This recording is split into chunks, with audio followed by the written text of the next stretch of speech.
ಏಯ್, ಮನೆಗೆ ಈಗ ನೆಂಟರು ಬರ್ತಾ ಇದಾರೆ, ಇದನ್ನೆಲ್ಲ ತೆಗೆದು ರೂಮಲ್ಲಿ ಇಡು ಆಯ್ತಾ? ನನಗೇನು ಹೇಳಕ್ ಬರ್ಬೇಡ ನೀನು.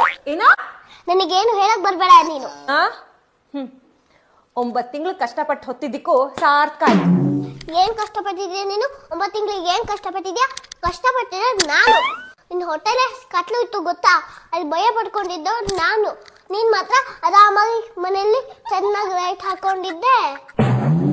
ಅವ್ರ ಮನೆಗೆ ಊಟ ಕರೆದ್ರು, ಇವ್ರ ಮನೆಗೆ ಊಟ ಕರೆದ್ರು ಅಂತ ಚೆನ್ನಾಗಿ ತಿಂತಾ ಇದ್ದೆ. ನನಗ್ ಮಾತ್ರ ಇಲ್ಲಿ ಏನೂ ಇಲ್ಲ. ಶಾಪಿಂಗ್ ಮಾಡ್ಕೊಂಡು ಎಲ್ಲ ಬಟ್ಟೆ ಹಾಕೊಂಡು ಚೆನ್ನಾಗಿ ಎಂಜಾಯ್ ಮಾಡ್ತಾ ಇದ್ದೆ. ನನ್ನನ್ ಮಾತ್ರ ಇಲ್ಲಿ ಬರೀ ಬಯಲ್ ಬಿಟ್ಟಿದ್ದು. ನೀನ್ ಮಾತ್ರ ಮನುಷ್ಯನ ಮೇಲೆ ಕೈ ಹಾಸ್ಕೊಂಡು ಕಾಲು ಹಾಸ್ಕೊಂಡು ಆರಾಮಾಗಿ ಮಹಾರಾಣಿ ತರ ಮಲ್ಕೊಂಡಿದ್ದೆ. ನನಗಿಲ್ಲಿ ಕೈ ಆಡ್ಸಕ್ಕೂ ಜಾಗ ಇರಲಿಲ್ಲ, ಕಾಲು ಹಾರ್ಸಕ್ಕೂ ಜಾಗ ಇರಲಿಲ್ಲ, ನಯ ವಯಸ್ಸೇ ಜಾಗ ಇರಲಿಲ್ಲ. 9 ತಿಂಗಳು ಕಷ್ಟಪಟ್ಟಿದ್ದೆ ನಾನು. ಇನ್ನೊಂದ್ಸತಿ ಏನಾದ್ರು 9 ತಿಂಗಳು ಕಷ್ಟಪಟ್ಟಿದ್ದು ಅಂದ್ರೆ ನಾನು ಏನ್ ಮಾಡ್ತೀನೋ ನನಗೇ ಗೊತ್ತಿಲ್ಲ.